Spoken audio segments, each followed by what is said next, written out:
शूलेन पाहि नो देवी पाहि खड्गेन चाम्बिके घंटाश्वनेन न पाहि चापज्ञानेश्वनेन च।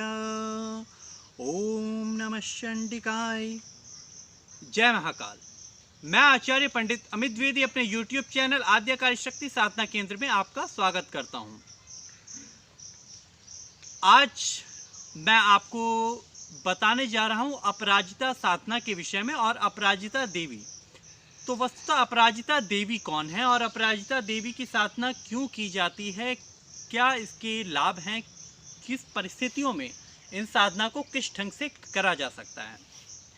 अपराजिता माँ दुर्गा का स्वरूप है और जैसा कि नाम से स्पष्ट होता है अपराजिता, अर्थात अगर हम अपराजिता का संधि विच्छेद करें तो अ प्लस पराजिता, यानी कि जो कभी भी पराजित न हो सके। अब पराजित होने के बहुत से अर्थ हो सकते हैं। मुकदमेबाजी में पराजित हो जाना, वो भी पराजित होना है। मल्ल युद्ध में पराजित हो जाना, वो भी पराजित होना है। आर्थिक रूप से कर्ज में डूब जाना, बर्बाद हो जाना, किसी ग्रहों के द्वारा शोषित होना, किसी अन्य प्रकार की तांत्रिक क्रियाओं के माध्यम से कोई आपको परेशान करता है, आपको दबा के रखता है, अर्थात आपको नुकसान पहुंचाता है, तो ऐसी स्थिति में आप उसके आगे पराजित हो जाते हैं, आप अपने घुटने टेक देते हैं। उस स्थिति से बचाने वाली माँ दुर्गा की उस सबसे भक्तों के लिए भक्तवत्सल सुरक्षात्मक शक्ति माँ अपराजिता है। अपराजिता साधना एक ऐसी साधना है जिसके माध्यम से आप अपने जीवन की किसी भी दिक्कत को दूर कर सकते हैं। अपराजिता देवी के ऊपर तंत्र का किसी भी प्रकार की विद्या यदि आपके ऊपर किसी ने किया है, किसी प्रकार के तंत्र प्रयोग से आप ग्रसित हैं या लंबे समय से आप मुकदमेबाजी में फंसे हुए हैं, कर्ज के दलदल में फंसे हुए हैं, तो ऐसी स्थिति में माँ अपराजिता की साधना करने से आप अपने जीवन की समस्याओं से मुक्ति पा सकते हैं। ये साधना सात्विक तरीके से भी की जाती है और राजसिक तरीके से की जाती है, क्योंकि अगर हम मूलतः बात करें तो सात्विक साधना वो साधनाएं होती हैं जो कामनाओं से रहित हों, अर्थात जिसमें कामनाएं ना हों। लेकिन जब हम किसी भी कामना को धारण करके साधना को करते हैं किंतु उसमें हम मांस मदिरा इत्यादि पंचमकार का प्रयोग न करें तो वो रजोगुणी साधना के अंतर्गत रखी जाती है। माँ अपराजिता की साधना भी इसी प्रकार से रजोगुणी साधना है। इस साधना को शुक्रवार के दिन से प्रारंभ किया जाता है।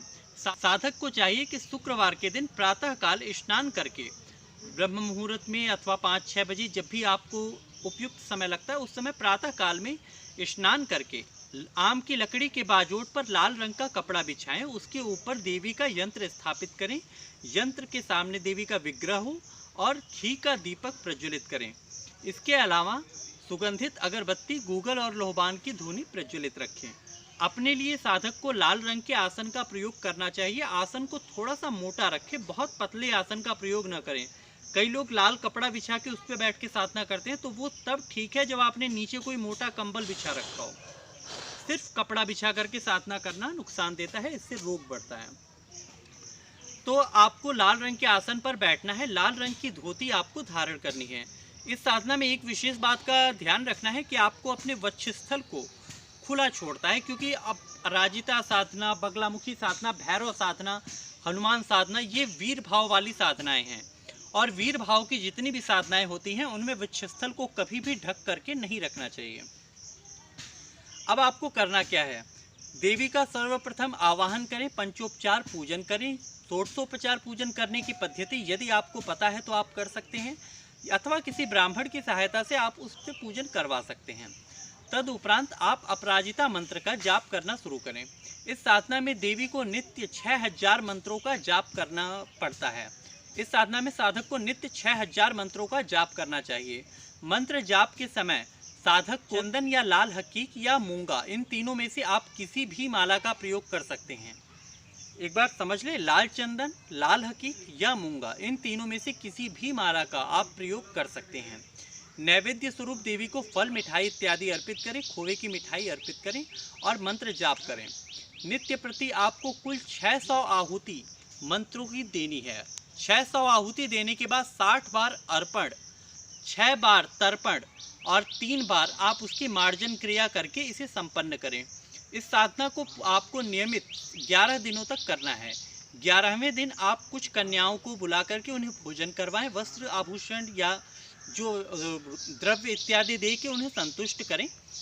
यदि आपके यहाँ कन्या को आप नहीं खिला सकते, किसी कारण से आप ऐसा करने में असक्षम हैं, तो किसी भी देवी के मंदिर में खीर, पूड़ी, हलवा, चना इत्यादि का प्रसाद ले जाकर के अर्पित करें और नारियल की बलि अवश्य दें। एक बात का आप विशेष ध्यान रखिए कि इस साधना में नित्य प्रति आपको एक नींबू पे हल्दी का टीका लगा करके उसे काट के अग्निकुंड में अर्पित कर देना है। इस साधना में साधक को कई प्रकार की अनुभूतियाँ होती हैं। साधक को भूमि पर शयन करना चाहिए, किसी भी बेड पे या सोफे पे न सोएं, हमेशा भूमि पे ही शयन करके इस साधना को करें। साधना काल में जहाँ तक हो सके ब्रह्मचर्य व्रत का पालन करें, झूठ न बोले, क्रोध न करें, अकारण ही किसी को परेशान करने के लिए, किसी को क्षति पहुँचाने के लिए इस तरीके की साधनाओं का प्रयोग कभी भी नहीं करना चाहिए। ये शत्रु को भीषण और क्रूर दंड देने वाली शक्तियाँ होती हैं।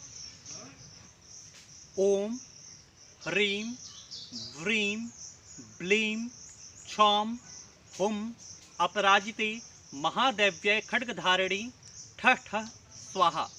इस मंत्र का आपको 6000 अर्थात 60 माला जाप करना है। अगर आपको लगता है कि आप एक बार में 60 माला जाप नहीं कर सकते, तो आप 21-21 माला करके इसे 2 बार में, 3 बार में या 2 बार में भी कर सकते हैं। इस साधना को आप सुबह में भी कर सकते हैं, शाम के समय में भी कर सकते हैं। अगर आप रात्रि काल में करना चाहते हैं तो आप रात्रि काल में भी कर सकते हैं। लेकिन साधक को पूर्ण रूप से सात्विक हो करके ये साधना करनी होगी। बिल्कुल भी तमोगुणी आहार व्यवहार का सेवन ना करें। जो लोग तमोगुणी आहार व्यवहार का सेवन करते हैं उन्हें उसी प्रकार से उस साधना में बलि भी देनी पड़ेगी। इन बातों का ध्यान में रख करके साधना को करें। साधना से जुड़ी हुई अगर आपको कोई बात नहीं समझ में आती है तो आप हमारे संस्था के नंबर 9999672999 पर कॉल करके या मैसेज करके साधना से जुड़ी हुई जानकारी प्राप्त कर सकते हैं। जय महाकाल।